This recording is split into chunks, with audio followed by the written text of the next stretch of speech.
Kejadian pasal 27. Ketika Ishak sudah tua dan matanya telah kabur, sehingga ia tidak dapat melihat lagi, dipanggilnyalah Esau anak sulungnya serta berkata kepadanya, "Anakku," sahut Esau, "Ya Bapa." Berkatalah Ishak, "Lihat, aku sudah tua, aku tidak tahu bila hari kematianku. Maka sekarang ambillah senjatamu, tabung panah dan busurmu, pergilah ke padang dan burulah bagiku seekor binatang. Olahlah bagiku makanan yang enak seperti yang ku gemari, sebab sesudah itu bawalah kepadaku supaya ku makan, agar aku memberkati engkau sebelum aku mati." Tetapi Ribka mendengarkannya ketika Ishak berkata kepada Esau anaknya. Setelah Esau pergi ke padang memburu seekor binatang untuk dibawanya kepada ayahnya, berkatalah Ribka kepada Yakub anaknya, "Telah kudengar ayahmu berkata kepada Esau kakakmu, bawalah bagiku seekor binatang buruan dan olahlah bagiku makanan yang enak, supaya ku makan dan supaya aku memberkati engkau di hadapan Tuhan sebelum aku mati. Maka sekarang anakku, dengarkanlah perkataanku seperti yang kuperintahkan kepadamu. Pergilah ke tempat kambing domba kita, ambillah dari sana 2 anak kambing yang baik, maka aku akan mengolahnya menjadi makanan yang enak bagi ayahmu seperti yang digemarinya. Bawalah itu kepada ayahmu supaya dimakannya, agar dia memberkati engkau sebelum ia mati."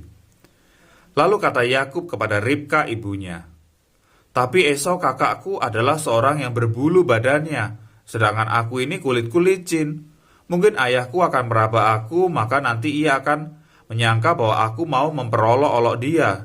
Dengan demikian, aku akan mendatangkan kutuk atas diriku dan bukan berkat." Tetapi ibunya berkata kepadanya, "Akulah yang menanggung kutuk itu, anakku. Dengarkan saja perkataanku. Pergilah ambil kambing-kambing itu." Lalu ia pergi mengambil kambing-kambing itu dan membawanya kepada ibunya. Sesudah itu ibunya mengolah makanan yang enak seperti yang digemari ayahnya. Kemudian Ribka mengambil pakaian yang indah kepunyaan Esau anak sulungnya, pakaian yang disimpannya di rumah, lalu disuruhnyalah dikenakan oleh Yakub anak bungsunya. Dan kulit anak kambing itu dipalutkannya pada kedua tangan Yakub dan pada lehernya yang licin itu. Lalu ia memberikan makanan yang enak dan roti yang telah diolahnya itu kepada Yakub anaknya. Demikian Yakub masuk ke tempat ayahnya serta berkata, "Bapa," sahut ayahnya, "Ya anakku, siapakah engkau?"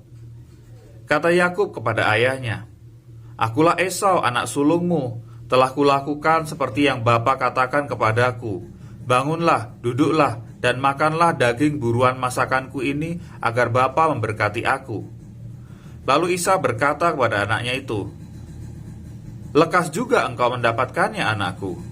Jawabnya, "Karena Tuhan Allahmu membuat aku mencapai tujuanku." Lalu kata Ishak kepada Yakub, "Datanglah mendekat, anakku, supaya aku meraba engkau, apakah engkau ini anakku Esau atau bukan."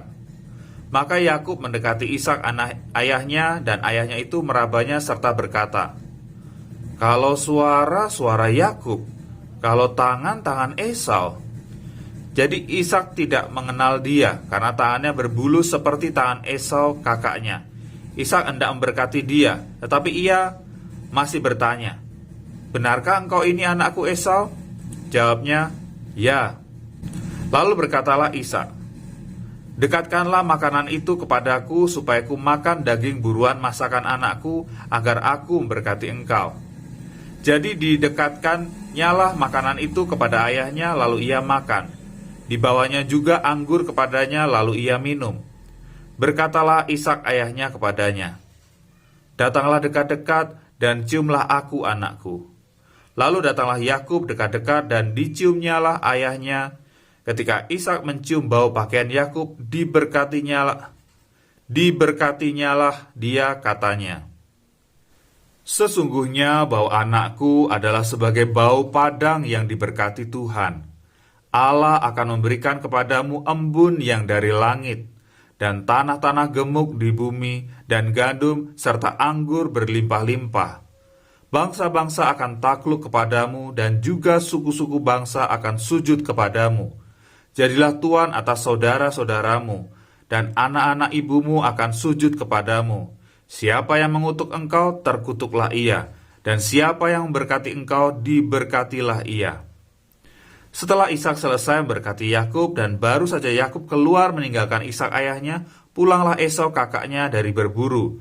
Ia juga menyediakan makanan yang enak, lalu membawanya kepada ayahnya. Katanya kepada ayahnya, "Bapa, bangunlah dan makan daging buruan masakan anakmu, agar engkau memberkati aku."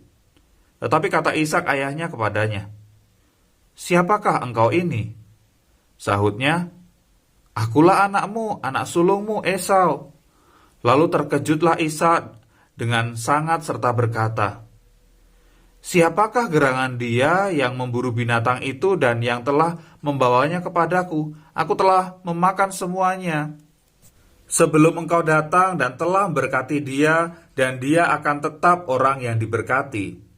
Sesudah Esau mendengar perkataan ayahnya itu, meraung-raunglah ia dengan sangat keras dalam kepedihan hatinya, serta berkata kepada ayahnya, "Berkatilah aku ini juga ya Bapa." Jawab ayahnya, "Adikmu telah datang dengan tipu daya dan telah merampas berkat yang untukmu itu." Kata Esau, "Bukankah tepat namanya Yakub, karena ia telah 2 kali menipu aku? Hak kesulunganku telah dirampasnya, dan sekarang dirampasnya pula berkat yang untukku." Lalu katanya, "Apakah Bapa tidak mempunyai berkat lain bagiku?" Lalu Ishak menjawab Esau katanya, "Sesungguhnya telah kuangkat dia menjadi tuan atas engkau, dan segala saudaranya telah kuberikan kepadanya menjadi hambanya, dan telah kubekali dia dengan gandum dan anggur. Maka kepadamu apalagi yang dapat kuperbuat ya anakku?" Kata Esau kepada ayahnya, "Hanya berkat yang satu itukah ada padamu ya Bapa? Berkatilah aku ini juga ya Bapa." Dengan suara keras menangislah Esau.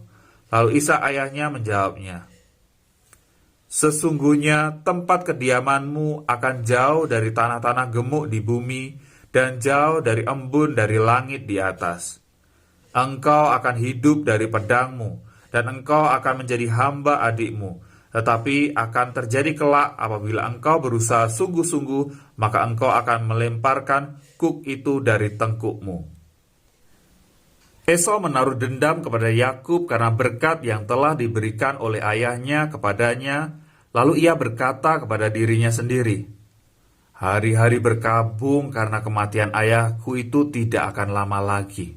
Pada waktu itulah Yakub adikku akan kubunuh." Ketika diberitahukan perkataan Esau anak sulungnya itu kepada Ribka, maka disuruhnyalah memanggil Yakub anak bungsunya, lalu berkata kepadanya, "Esau kakakmu bermaksud membalas dendam membunuh engkau. Jadi sekarang anakku, dengarkanlah perkataanku. Bersiaplah engkau dan larilah kepada Laban saudaraku ke Haran, dan tinggallah padanya beberapa waktu lamanya, sampai kegeraman dan kemarahan kakakmu itu surut daripadamu, dan ia lupa apa yang telah engkau perbuat kepadanya. Kemudian aku akan menyuruh orang menjemput engkau dari situ. Mengapa aku akan kehilangan kamu berdua pada satu hari juga?" Kemudian Ribka berkata kepada Ishak, "Aku telah jemu hidup karena perempuan-perempuan Het itu. Jikalau Yakub juga mengambil seorang istri dari antara perempuan negeri ini, semacam perempuan Het itu, apa gunanya aku hidup lagi?"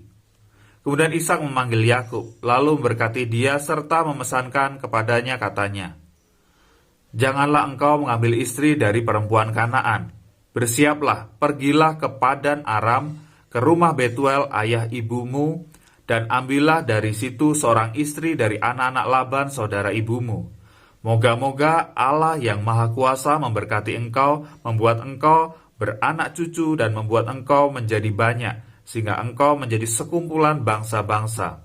Moga-moga ia memberikan kepadamu berkat yang untuk Abraham, kepadamu serta kepada keturunanmu, sehingga engkau memiliki negeri ini yang kudiami, sebagai orang asing yang telah diberikan Allah kepada Abraham. Demikianlah Ishak melepas Yakub, lalu berangkatlah Yakub ke Padan Aram kepada Laban anak Betuel orang Aram itu, saudara Ribka ibu Yakub dan Esau. Ketika Esau melihat bahwa Ishak telah memberkati Yakub dan melepasnya ke Padan Aram untuk mengambil istri dari situ, pada waktu ia memberkatinya, ia telah memesankan kepada Yakub, "Janganlah ambil istri dari antara perempuan Kanaan." Dan bahwa Yakub mendengarkan perkataan ayah ibunya dan pergi ke Padan Aram. Maka Esau pun menyadari bahwa perempuan Kanaan itu tidak disukai oleh Ishak ayahnya. Sebab itu ia pergi kepada Ismael dan mengambil Mahalat menjadi istrinya, di samping kedua istrinya yang telah ada. Mahalat adalah anak Ismael, anak Abraham, adik Nebayot. Maka Yakub berangkat dari Beersheba dan pergi ke Haran.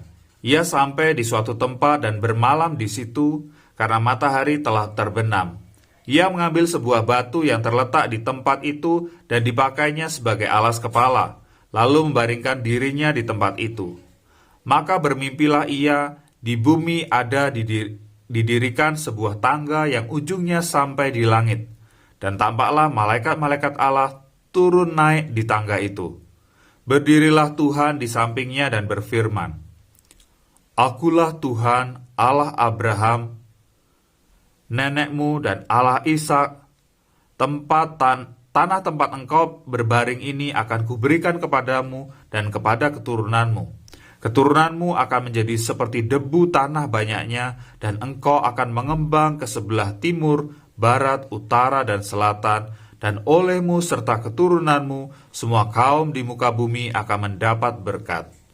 Sesungguhnya aku menyertai engkau, dan aku akan melindungi engkau kemanapun engkau pergi, dan aku akan membawa engkau kembali ke negeri ini, sebab aku tidak akan meninggalkan engkau, melainkan tetap melakukan apa yang kujanjikan kepadamu." Ketika Yakub bangun dari tidurnya, berkatalah ia, "Sesungguhnya Tuhan ada di tempat ini dan aku tidak mengetahuinya." Ia takut dan berkata, "Alangkah dahsyatnya tempat ini. Ini tidak lain dari rumah Allah, ini pintu gerbang sorga." Keesokan harinya pagi-pagi Yakub mengambil batu yang dipakainya sebagai alas kepala dan mendirikan itu menjadi tugu dan menuang minyak ke atasnya. Ia menamai tempat itu Betel. Dahulu nama kota itu Luz. Lalu bernasarlah Yakub, "Jika Allah akan menyertai dan akan melindungi aku di jalan yang kutempuh ini, memberikan kepadaku roti untuk dimakan dan pakaian untuk dipakai, sehingga aku selamat kembali ke rumah ayahku, maka Tuhan akan menjadi Allahku, dan batu yang kudirikan sebagai tugu ini akan menjadi rumah Allah. Dari segala sesuatu yang engkau berikan kepadaku, akan selalu kupersembahkan 1/10 kepadamu."